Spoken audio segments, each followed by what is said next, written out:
Welcome back, everybody, to another No More Future, and hopefully subscribe, like, comment, share to your friends and loved ones. And this might be the last for the series, okay? It's not the last of the story. They're still developing it. Once I upload this, I don't know. Anyway, let's get back to the game. What did you do? Nem asked with an almost offended tone as he stares at the "Have a nice day" message that suddenly appeared in place of the tally as though it were the devil. You're so taken aback by his sudden shouting, you almost don't know how to answer him. I took care of it for you, that's all. I mean, Pandora gave me a pretty large budget to mess around with. After bothering you all day, it's only fair that You paid on my behalf? You understand why Nem would sound so shocked? You never told him you could do something like that before, after all. The angry expression in his face, on the other hand, that's a lot less understandable. Why would you do that? You don't sound all too happy about it. That's because I'm not. I never asked you to do that for me. The dragon's voice grows more irritated by the minute for reasons still can't quite make out. Of course, you raising your own voice probably doesn't help either. Also, guys, I found out why my recording was a little bit messed up. I forgot that I had a filter, chroma key active. So yeah. As our corrupted kingdoms literally corrupted. Literally removes Pixie. Because she has green all over a little bit. A hue. Of course, you raising your own voice probably doesn't help either. But I did it anyway because I wanted to help you out. I thought that's what friends were for. Nem makes as if to retort but stops himself at the last moment. He scans his surroundings briefly and discreetly and is quick to notice that just about everyone still inside the mall is staring at the two of you. All the anger in his voice quietly dissipates as he turns his meek gaze to the floor. You know, you're right. I'm blowing this out of proportion. Sorry about that. Without another word, Nem grabs his bags from the cart and pulls them out, a mixed expression on his face. As he tries to leave the store, you hastily rush after him, a pleading look on your visor. Hey, you don't have to apologize. I'm already over that, but what was that all about? Nem stops his retreat for a moment and turns to face you with the same look he sported just a moment earlier. Now that mere inches separate your snouts, the resentment in his eyes is practically impossible not to notice. But it's only visible for a moment. Just as quickly as it appeared, Nem hides it once again while he answers. We'll talk about it another time, alright? It's complicated. I'm just really overwhelmed right now, alright? Got a lot on my mind and all.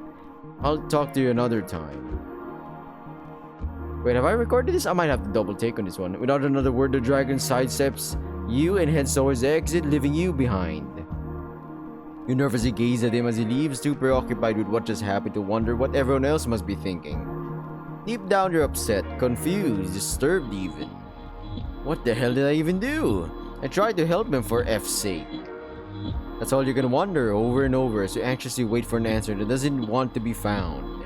And yet, in spite of all your protests, the white dragon doesn't even hint at coming back through those doors to apologize. Nor can you shake away the feeling in your heart, the feeling in your heart that somehow you might be the one who's wronged him after all. And build 13 to the... Okay, wait a minute. Okay, we'll save at this point. Alright. So, if I recall, build 14 and 15 is on the way. Welcome back. I've been expecting you. I'm Renee, and this is my library. Alright, I remember you. Yup. I believe I already did these, right? I'd like to read the side story. Which one would you like to read today? You've done Mary. What about this one? Ah, that one. A wonderful choice indeed, dear reader. This story focuses on a man out of place and out of time, wondering what happened to the world he left behind. I do hope you enjoy reading more about this elusive character. Okay, just right after that. Interesting.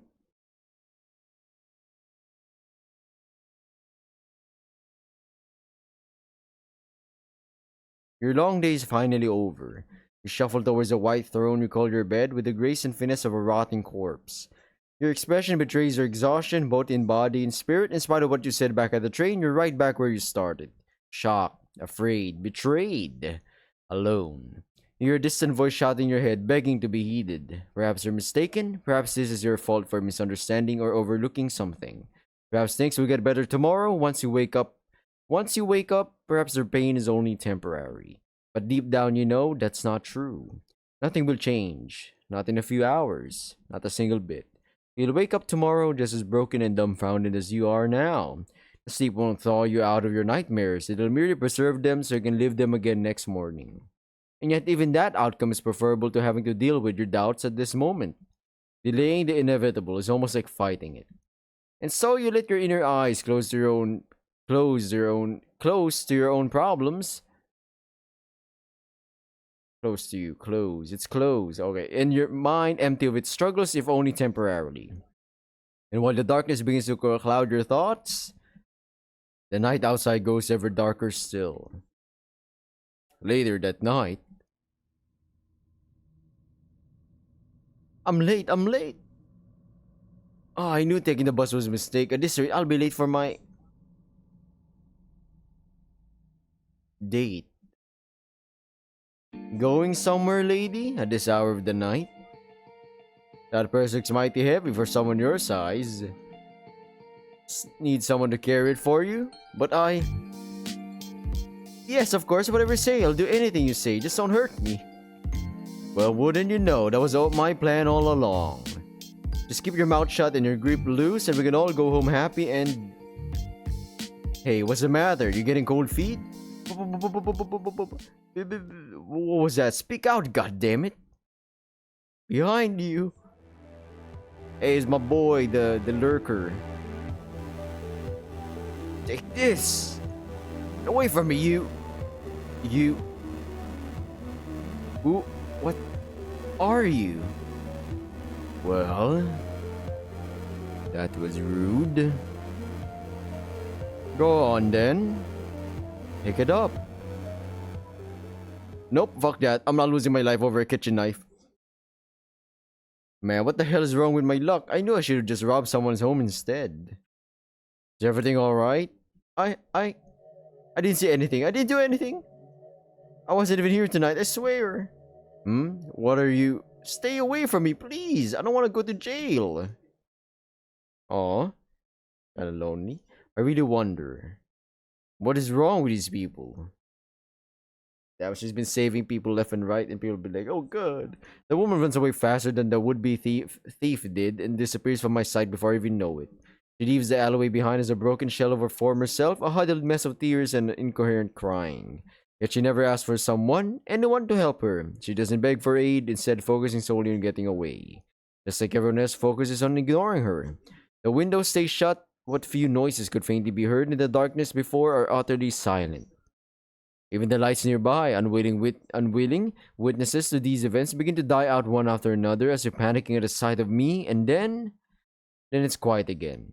Dead quiet. Should have known I would have bumped into some more shady people eventually.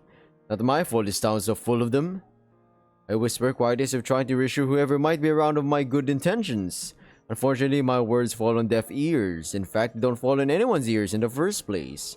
No matter where I look, as far as the eye can see, I am alone. That by itself is not enough to distress me, of course. Everyone who has lived long enough knows loneliness is a more frequent companion to man than company itself. Yeah, that's a bit true. Loneliness does not equal misery. I've had ample opportunities to learn about the difference in the past. And yet tonight, for whatever reason, I find myself rather forgetful of that fact. Feeling a little annoyed, I refocus my sight into my immediate surroundings. Onto the shadows from whence I came, onto the corner where the lady was mugged, onto the street where mugger and mugged alike fled one after another. No matter how you view it, what happened here tonight is distressing. The word reverberates equally through my mind and the wind to the point I can't even tell if I spoke it aloud or not. Perhaps I'm simply taken aback is all, so surprised or perhaps astonished by the reality around me. I'm beginning to lose my grip on it. I can't blame the woman for running away, of course. This form I've taken is rather unusual. I accept that my appearance is frightening and my methods probably are obsolete by now.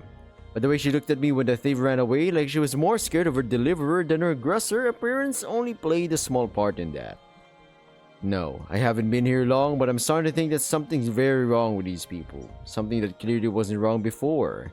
They're afraid, that much is for certain. Afraid of helping when others are in danger, afraid of being helped when they themselves are.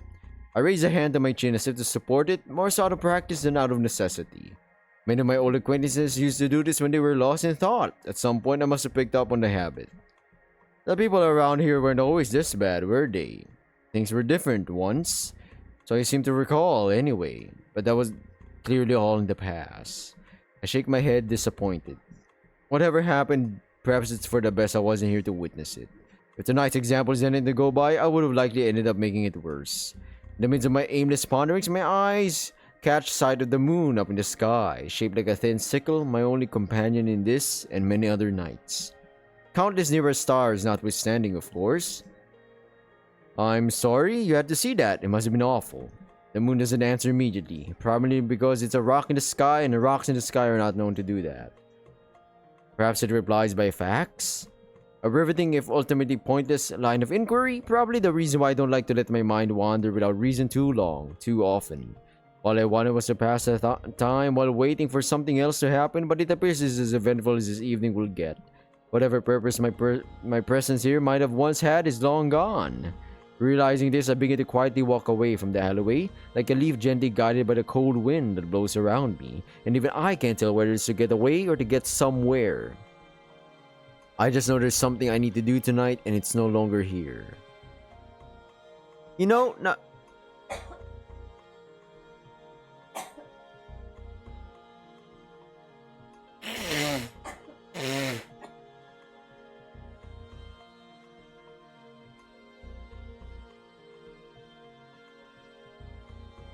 that I think about it, there really isn't a single interesting place in this whole town, is there? No places of significant historical or mystical value, no political or geographical landmarks of note, and not a single gateway into some hidden or remote site full of mysteries and intrigue. It's not like it lacked the time to generate such a venue either. Judging from the age of the roads and buildings, this town must have been around since at least the turn of the millennia. That's more than enough time for entire empires to rise and fall, for cities to develop, prosper, and die out. The only remarkable thing about Bloomburg, however, is that it is entirely unremarkable, with no saving grace to its name beyond that. And yet there is a faint familiarity in this architecture that is not immediately apparent, a feeling of acquaintance that, in theory, should not be there.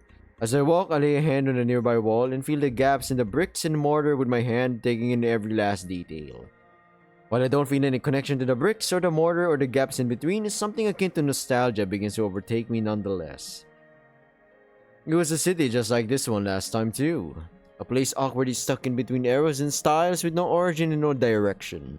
A place that by all means should have never been, and yet ended up mattering somewhat, at least to those who dwelled in it. Makes me wonder if this all truly is just a coincidence or not.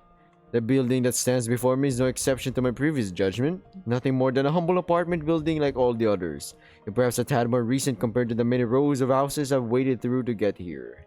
The only thing that makes it stand out from all the rest of my eyes are the people who've taken up residence within it. There were only two at first. I don't remember when I first met them, only that I've known about them since they moved here. A lonely boy and his even lonelier sister, a sheep surrounded by wolves and his only protector, a human surviving amidst animals. Kids who could never grow up, monsters surrounded by monsters. A sight I know all too well. And then of course there's him. I've had time to learn a little about those children, but the android is an unexpected development. He must have joined them recently while I was busy catching up with the world around me.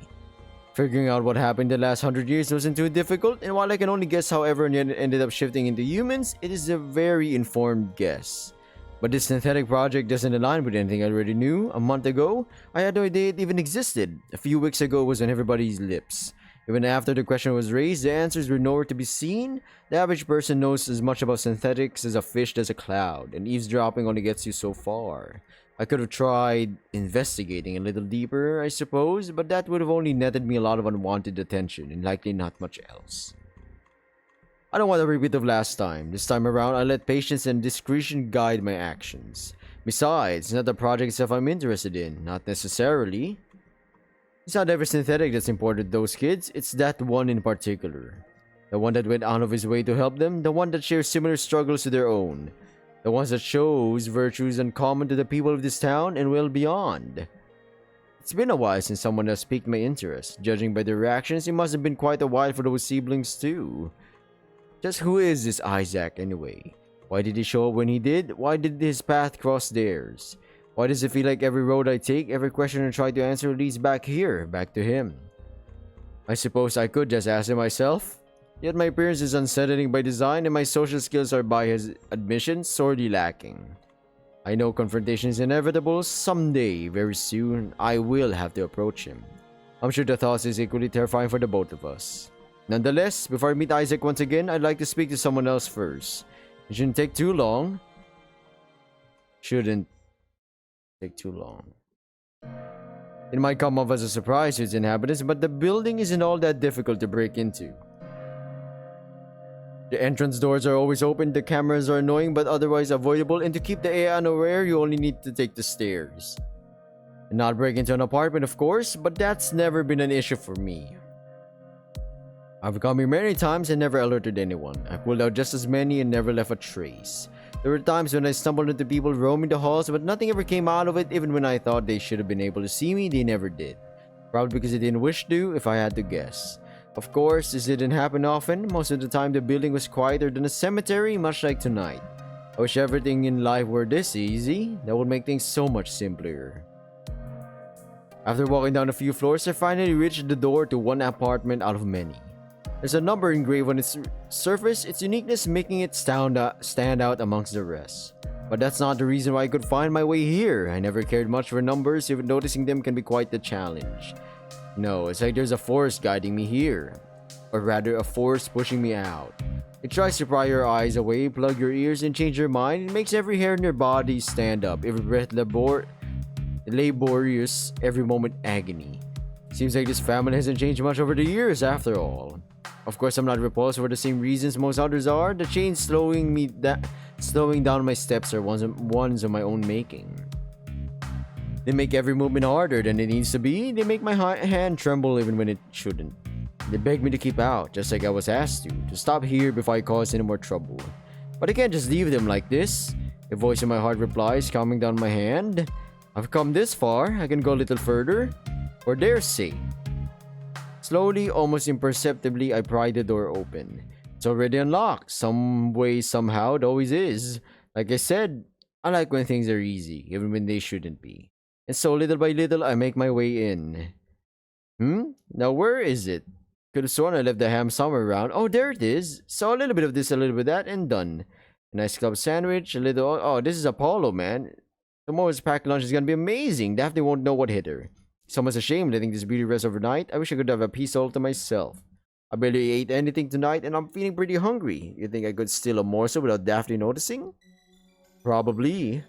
The child that jumps at the mere sound of my voice, a faint hiccup escaping from his mouth as he does so. He hastily turns around, looking quite shocked, a kitchen knife trembling loosely in his hands. Reflexively, he aims it at my torso, precisely where my heart lies. You? Huh? Immediately, his lips begin to fail him. Cold sweat coalesces at the top of his forehead, and the skin beneath his fluffy cheeks begins to tinge red. He makes as if to speak or perhaps shout, yet he ultimately relents. He swallows his cries like a bad medicine, braving the pressure with uncommon resilience, until finally he overcomes it. He places the knife down on the counter next to him as calmly as he can muster. He shudders, trying to shake his fear off like dust from a kid's clothes. Then, as though nothing had happened, he beams at me with the most polite smile. Goodness, that was quite a scare. Even horror movies can't make me jump that high. You have quite the talent. Thank you. I'm not sure if the child is complimenting me or not, but I try to seem thankful nonetheless. And apologetic. I'm sorry if my entry was sudden. It wasn't my intention to scare like that. Oh, don't worry about it. I'm already over it. He greets me with familiar ease even though we're barely acquainted. His demeanor appears unbothered at first glance, but even I can tell that there's plenty of shock hiding underneath. And yet, in spite of how much he wished to scream, he did not give in. He let the fear course through his body until it quietly disappeared like static. I can tell he's toning down his voice on purpose, likely for the sake of his sister sleeping the next room over. In response, I tried to keep my own voice down, seeking to respect his unspoken wishes. I'm sorry if this is a little sudden, but could I ask what brings you here tonight? I'm not upset you're here or anything, just surprised, I guess. His curiosity is as genuine as his worry. The apprehension hiding underneath his smile is now more palpable than ever. His concern is infectious, indeed. I only wish to talk to you. I immediately reply, hoping that my candid response will put both of us at ease. To my surprise and relief, it appears to work as planned. Oh, well, alright then. Sure, I don't mind. I kind of have to finish up what I'm doing here before I forget, though. Would waiting a few minutes bother you? Not at all. I don't wish to distract you from your duties. I can wait as long as needed. Oh, awesome. I'll still try to be quick, don't worry. In the meantime, why don't you make yourself at home? I don't want you to feel like you're confined to the entryway or anything. Indeed. I have not moved an inch from the door ever since engaging the boy in conversation. I did not think it necessary, but apparently he seems to think so. I noticed his hand motioning to the couch in the middle of the room as if inviting me to sit there. I'm not sure how comfortable I am at the thought of closing the distance between us, or how comfortable the child is for that matter. But if he insists, I might as well. I head to the sofa slowly and almost inaudibly, and sit on the extreme furthest away from the kitchen. It's comfortable, in spite of the fact that it's barely lived in. But the relative freshness of this apartment does not concern me, and for that matter, it doesn't seem to bother the young lamb either. What are you doing, if I may ask, sorry. I decide to inquire as I refocus my gaze onto the kitchen. Nothing crazy, just getting tomorrow's lunch ready in advance. I'm usually the one handling the food at home, and tonight is no exception. Sorry, I burped.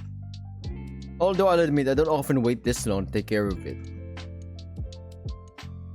The child speaks to me like one would a long-time friend, even though we're barely acquainted. He's surprisingly polite, all things considered. Oops, I skipped one. I'm not used to this kind of reception, at least in this town. The least I can do is try and reciprocate. I see. Why take care of it now, though? Isn't lunchtime the right time to cook lunch? Normally, yeah, but some dishes are best prepared the night earlier. Not wrong about that.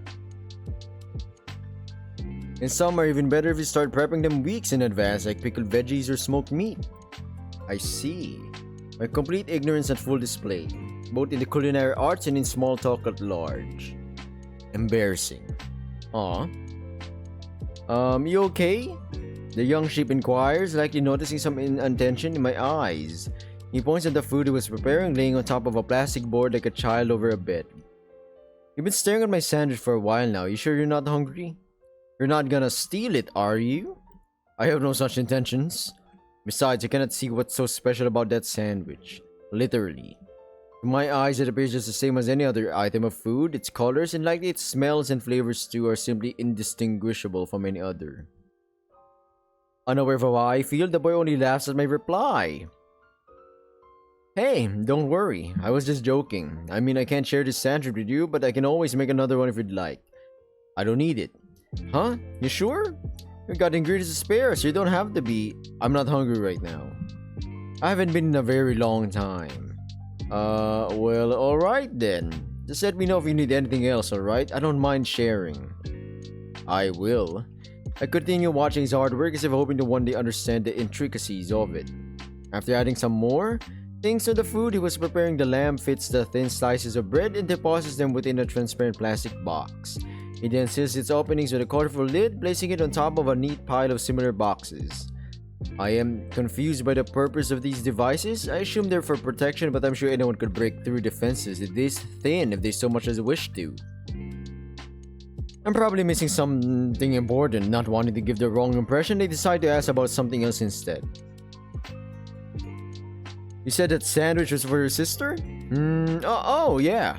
Daphne works during the day and doesn't seem to have much time to eat while on the job. She never asked me to, but I've been making her pack lunch ever since she started. She works at a bar, you see, as a waitress. In the midst of his explanation, the boy begins stuffing the plastic boxes inside the large bag of some sorts as though burying some hidden treasure. A gloomy light begins to shine in his eyes all of a sudden. I don't know a lot about serving tables, but I can't imagine going hungry while everyone around you is getting fed. It feels very nice. I'm not sure. She never seemed bothered by it whenever I was around. Child's motion ends prematurely, the box falling haphazardly in the bag after a couple seconds of inactivity. You've been watching her? From afar? I quickly explain myself, not wanting to upset him. There'll be a weird misunderstanding. And you've talked to her. I'm quickly starting to realize why he might be bothered by this topic. Conversely, the answer to his query takes quite a bit for me to find.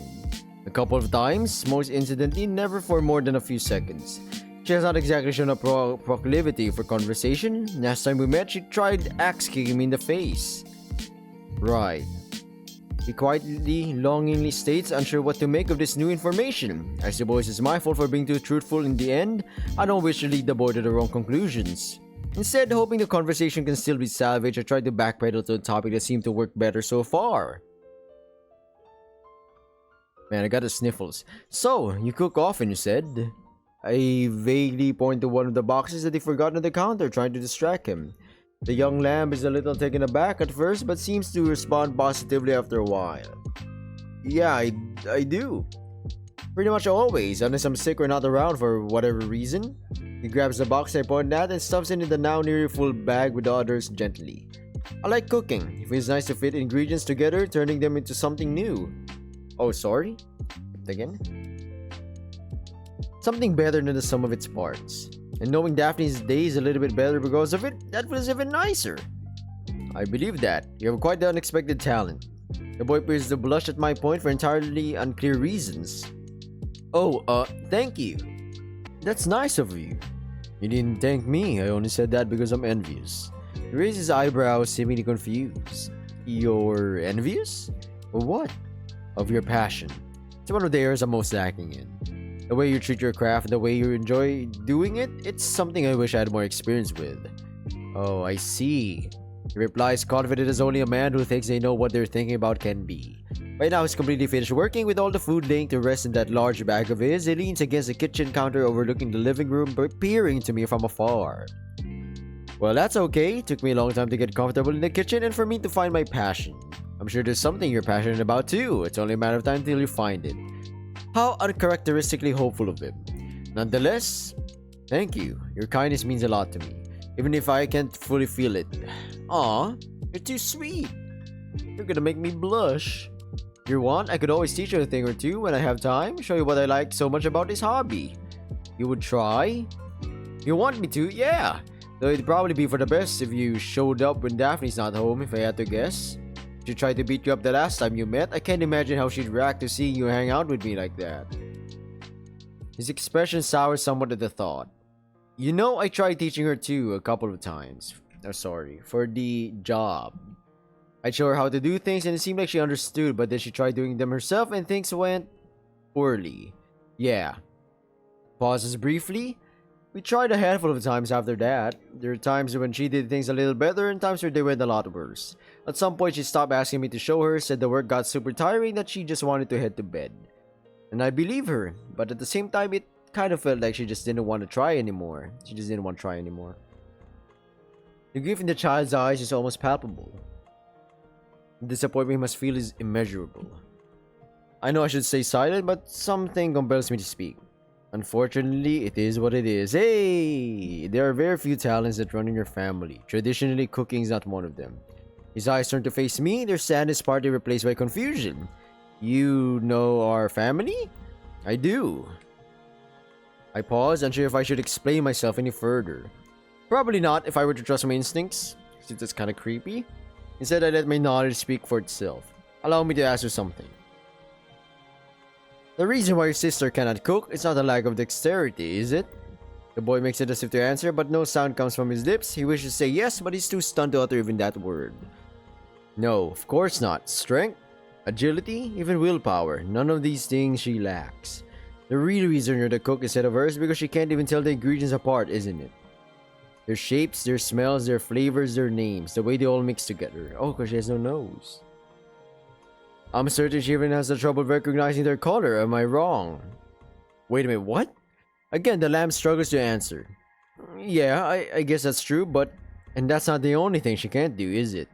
I interrupt him, having gone too far to realize I've gone too far. Cleaning, laundry, grocery shopping, general housekeeping.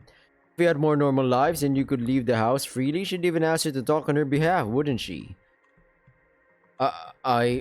Again, he freezes, and his hesitation is confirmation enough to me. The more I see, the more similarities I notice. The clearer the picture becomes, the more staggeringly, terrifyingly familiar it feels. Everything is slowly adding up.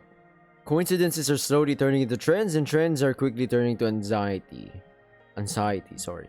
A lot of anxiety. Anxiety. No wonder his sister looked so panicked when she was cooking alone the other day. You left the house behind and disappeared again, didn't you? I can't imagine she'd have stepped up to the task otherwise. I'm sure your timely arrival was very welcome indeed. Had it not been for your intervention, she might have just... Enough! I can't really scream, everybody. I paused, briefly taken aback.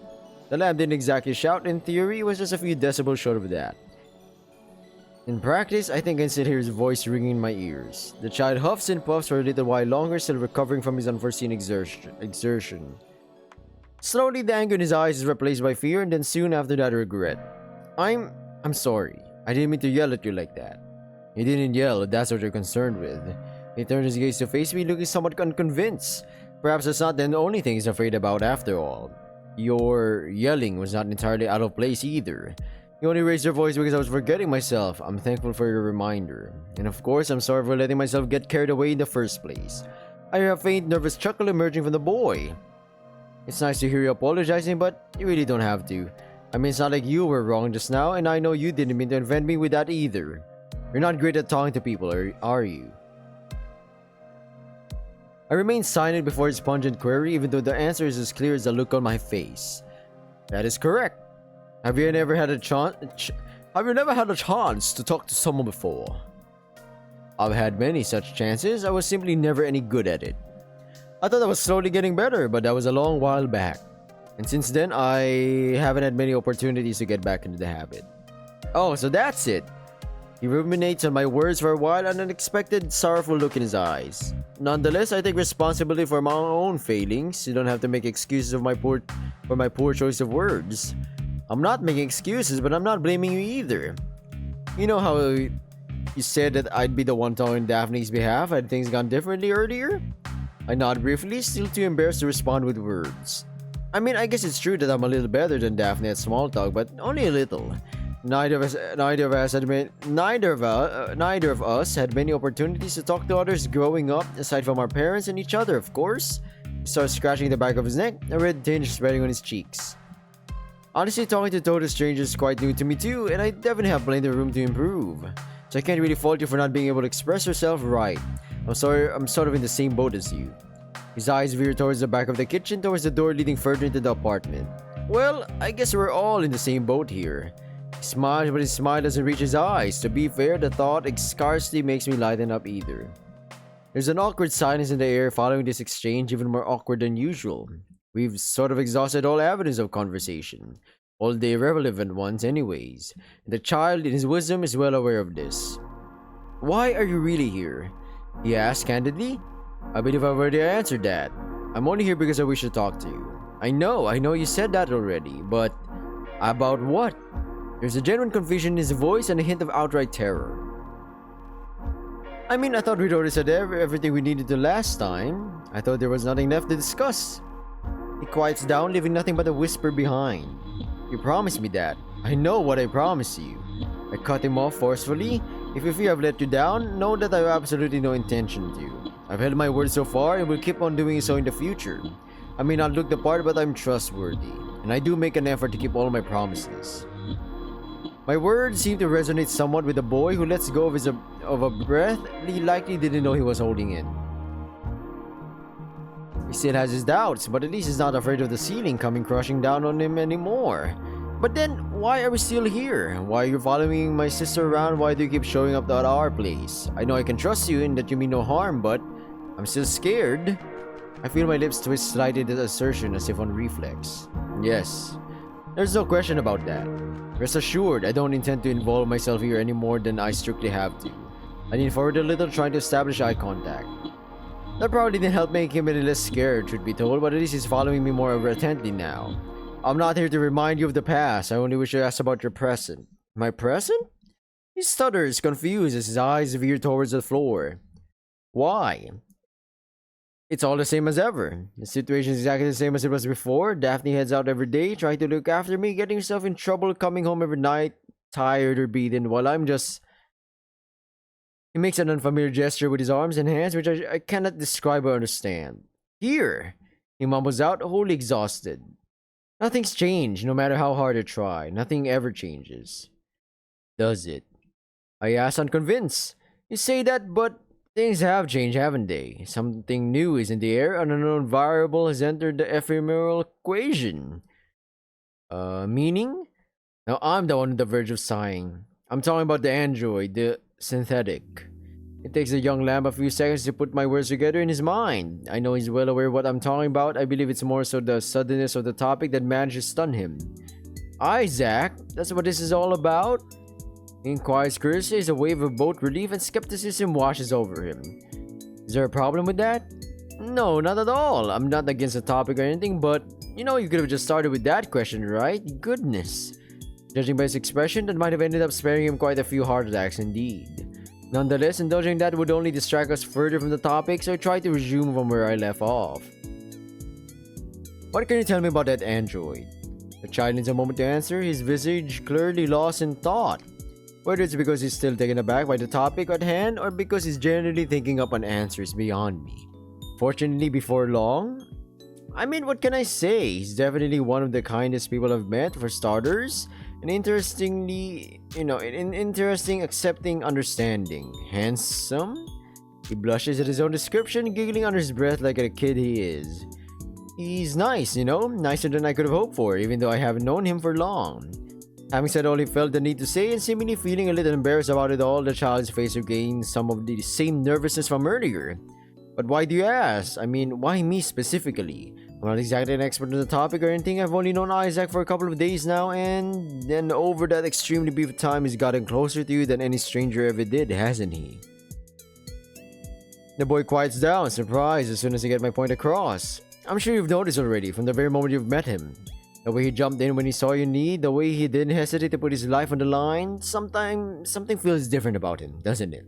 Like he's of a different breed from the rest of the people out there. The young lamb quiets down for a moment, looking somewhat curious. He is an android after all. You don't see many of those around. No wonder he made an impact on you. Emphasis on the looking, clearly. Fortunately, as his gleeful chuckling soon confirms, he's not entirely clueless. It's kinda easy to forget though, isn't it? If you're not looking his way and don't pay too much attention to his voice, you almost can't tell him apart from any other human. He says it's because he really is one deep down, or was at some point. The marvels of the modern technology, huh? You believe him? I asked him, entirely serious. Why not? Doesn't hurt me to believe it, doesn't hurt him either. He's definitely earned the title in my eyes, at least. He says with a hint of uncertainty in his eyes. After all, that's what he wants to be seen as, right? Human, Even though sometimes I almost feel like it's an insult thinking of him as such. What does that mean? Is that a compliment? He hesitates for about the briefest of moments before continuing. I guess you're right, he really is something else compared to everyone else I've seen. Here it is, I can't help but nod in agreement. It could be due to his own strange circumstances, something to do with the way he was raised, or whatever he's become. But I can't help but feel as though what he did that day was rather extraordinary in its own small way. I haven't seen anything similar happen the short time I've been here. Putting yourself out there, standing up for someone else I didn't even know? Unusual qualities in this time and place, are they not? It doesn't seem like the child is following me anymore. He's evidently thinking, but not about what I said. At least not in the way I was expecting him to.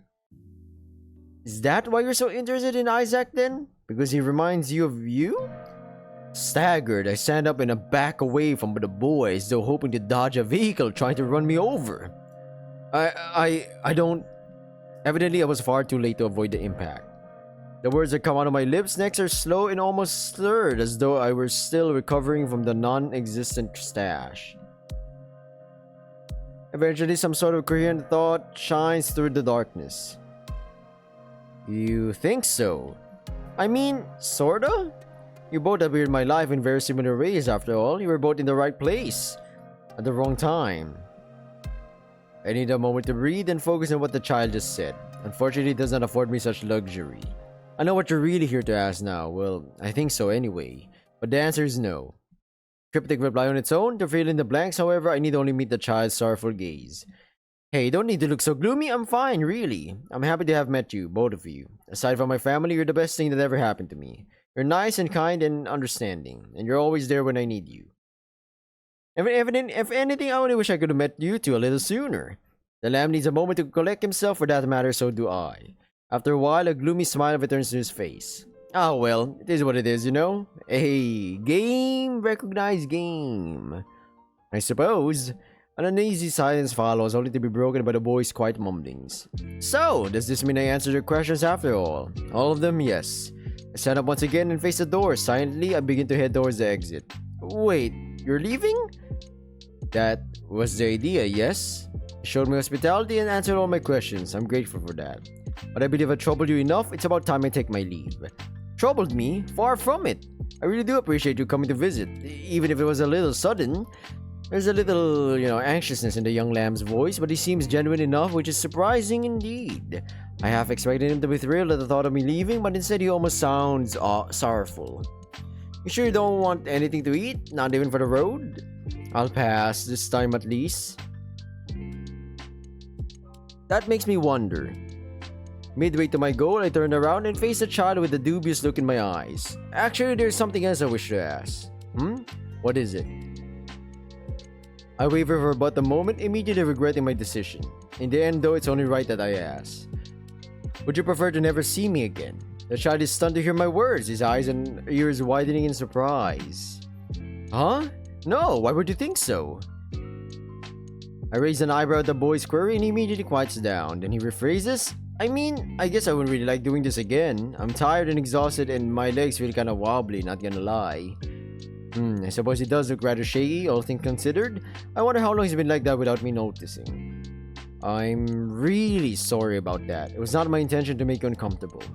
It's okay. I know you're looking out for me, and I'm grateful for that. I just prefer our next meeting to be a little more lighthearted is all. You can come during the day when Daphne's at home, whenever you're feeling lonely. Or I am.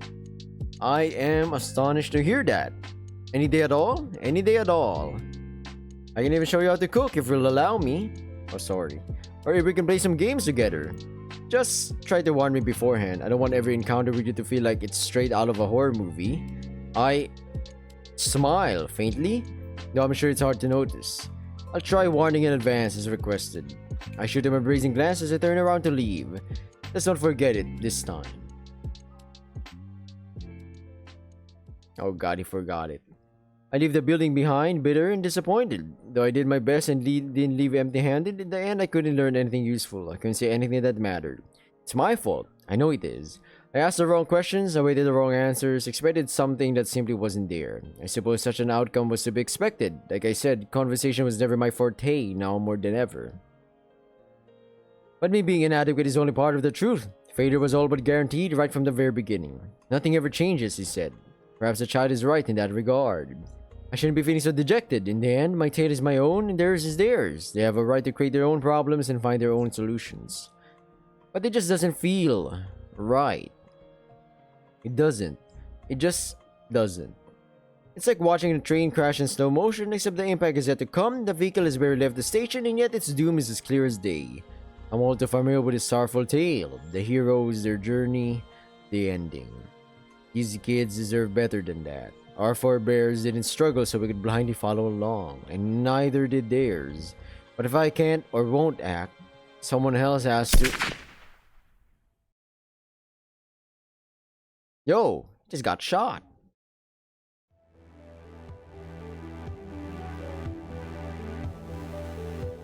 The figure rises from the floor, clutching the hole the bullet left with his hand. In the shadows, the wound is barely visible, and before long, not even that is possible. He cracks his neck and shakes the dirt off his clothes, more so to fill the silence than for any other purpose. And then he whispers, Well. If it isn't the consequences of my actions.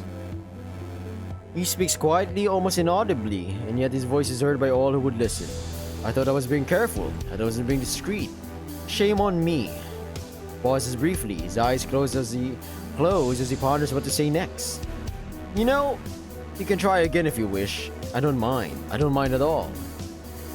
Maybe you got unlucky and the bullet barely scratched me. Maybe I'll go down for good if you empty a couple magazines into me. Maybe I'm not who you think I am. Will you chance it? But the only howl in the night belongs to the wind. Disgruntled, the figure mutters something under his breath. Right. Of course. You know who I am, don't you? I can't imagine any other reason for trying to end me. Then again, if you knew for certain, you probably wouldn't have tried at all. Like I said, I don't mind who you are and don't mind what you're after. I'm willing to put this behind us as though it never happened. Although, again, he lets the silence speak for him.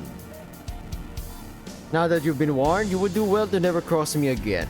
My goals are my own, yours are yours. If you are wise, you will keep it that way. Otherwise, shoot me once, shame on me. Shoot me twice, shame on you. He has no need to speak those words out loud. The howling wind and the pitch black night delivered the message well enough on their own. And so, after some time, the figure walks away, never to fall again. Somewhere not far away, two men observe their target until it's fully out of their sight, half hidden among the trees. After ensuring their own safety, they emerge from their hiding spots. The first appears as Saint Bernard, his gaze still trained at the figure's last known location.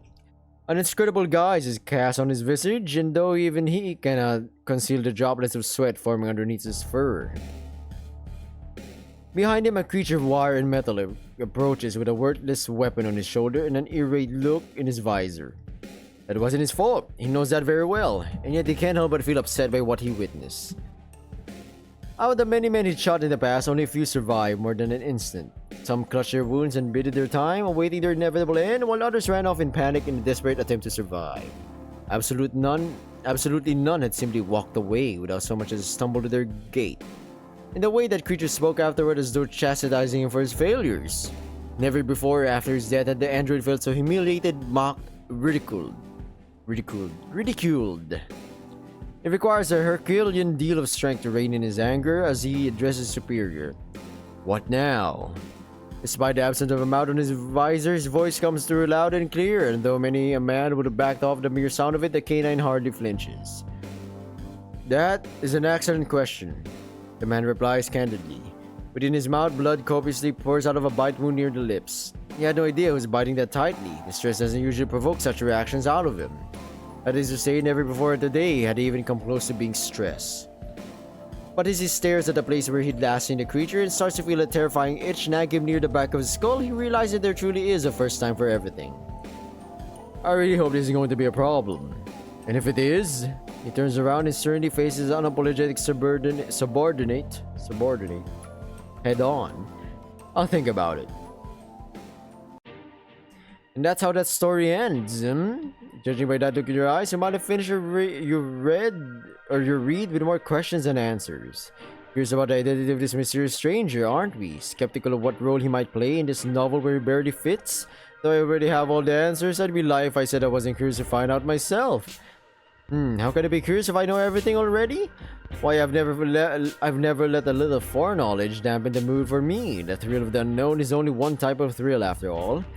The beat of the road to a faraway place changes in length simply because you know where you're headed? Do you believe the taste of your favorite dish lessens every time you eat it? Do you believe your life to be worthless simply because you know how it ends? Of course not. That'd be ridiculous. And yet, that doesn't stop people from complaining about spoilers, does it? Never understood those sorts of individuals myself. In the end, it's not like knowledge of a topic allows someone to redefine what a topic fundamentally is. Knowing the plot of a novel in advance doesn't make a good novel less good, nor does it make a bad novel less bad. You got a point. If something is inherently good, it is such regardless of whether people know it's good or not, because it just is. Hey, what are you looking at me like that for? I'm only saying this for the sake of argument. I assure you I have no reason to spoil on things that to come in the novel. The author does this well enough on his own. All that aside, I'm not saying a little prior knowledge can't be helpful. Understanding a topic inside and out can be the difference between acing an exam and getting an earful from your parents. In life, knowing is often better than not knowing. Ignorance can be a bliss, but never a virtue. There is an argument, however, that too much knowledge can be blinding. For example, since time immemorial, mankind has been obsessed with the idea of learning of their future, seeking ways to foresee their fate and perhaps still tilt it off balance. Of course, things such as these are often hogwash, but let's say they weren't. If you knew what was going to happen the next 24 hours all over the world, what would you do with this knowledge? How much of this information would you honestly care about? How many of the events you'd foresee would you like to change or avert altogether?